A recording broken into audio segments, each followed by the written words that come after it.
What's up, everybody? So today is 7 May, and the real conclave starts today. So I figure, in lead up to the real thing, let me go back and watch this movie and then see how I feel about it again.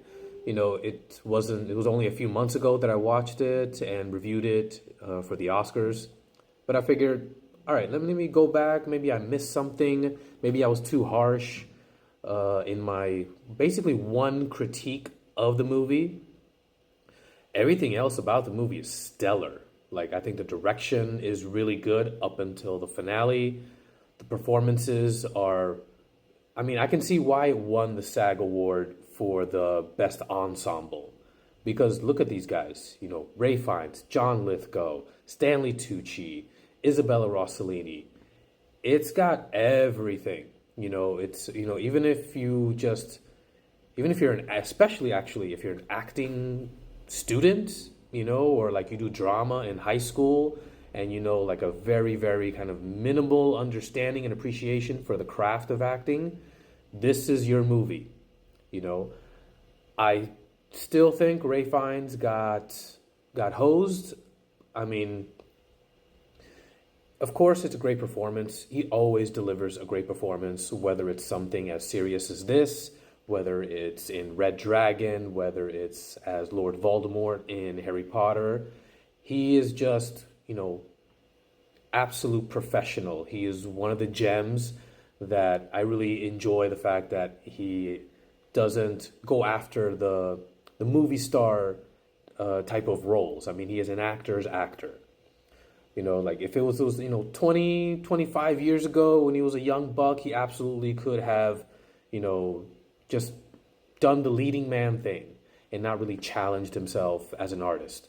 But that's the career he has. It kind of reminds me a little bit of Christian Bale, actually. The only difference is Christian Bale does have a little bit of that movie star caveat because of the Batman movies. But aside from that, the types of careers that they're having are pretty similar. And I think Isabella Rossellini got robbed as well. Look, my thoughts and feelings on Emilia Perez are clear. Go back and watch the video where I talk about why it's not a good movie. She had a good performance. She's a really great actress. And, now that I've seen her in the 2 seasons of Lioness, I really kind of understand why she won. It's like maybe, again, I was basically evaluating her performance based off of what I've seen before in movies like Colombiana and the Guardians of the Galaxy movies. So I know she's good, but now that I've seen Linus, I was like, no, she's really, really good. She is so much more than just a pretty face. Girl's got skills, and it's really, really a treat to watch her, especially, her going toe to toe with Nicole Kidman and more than holding her own. But Isabella Rossellini, I mean, she is just one. It's just one of those performances that, when you think of the word gravitas, that her performance is absolutely that. She plays the head nun in the Vatican.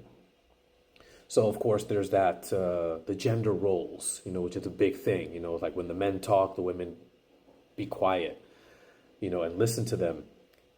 So she doesn't have a whole lot of dialogue, but man, when she speaks, everything else just stops. I mean, that's kind of that's the feeling I remember getting. Watching this and just like the world stops spinning when she says something. And so it's her delivery, it's her demeanor, it's her presence. And so that's why I was like 100% in her corner, hoping that she would win that. Not only because she's been in Hollywood and doing this for so long, but that specific performance was just like, it was just captivating. It was just incredible. Now, another thing that never really gets talked about when it comes to like Conclave, and then I remember, maybe it's been 20 years ago or something like that, maybe a little bit less, but the movie Angels and Demons with Tom Hanks, which also talks about a conclave. nobody really, really knows what happens. We have whispers, we have rumors, but once those doors are locked, nobody is talking about what happens inside of there. It's all very much just conjecture. It's like, well, most likely, it's like people are just using deductive reasoning to have an idea of how it goes down, so it's a best guess, and it does allow for drama, which is why, books and movies have been made about it, but nobody really knows at the end of the day. Only the guys that are in there. And again, the critique of it, I was hoping maybe I missed something when it comes to the ending. Because it's such a twist. And it's not like an M. Night Shyamalan twist where the clues are right in front of you as the movie is happening. And then when it all comes down, you're like, oh, I missed it. That was brilliant. I never really thought of it like that. So that's kind of the difference. I think I even mentioned this in the previous video of surprising the audience and subverting the audience. A surprise is like, oh, okay, boom, explosion out of nowhere. It was like, yes, I'm surprised by that. I didn't think it was going to happen. But subverting the audience is like giving them little pieces of something, like pieces to the puzzle.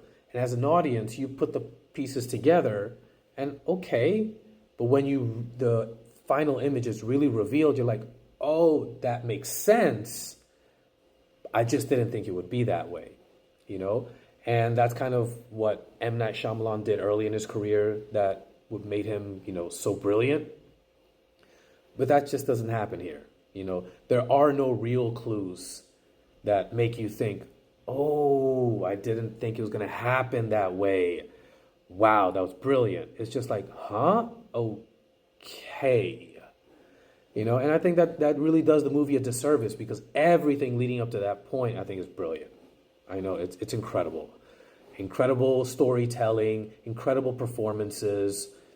And then I think the ending just kind of demeans everything that happened before. All right. Anyways, what about you guys? Let me know what you think in the comments below. Smash that like button, give me a follow, and I'll see you guys next time.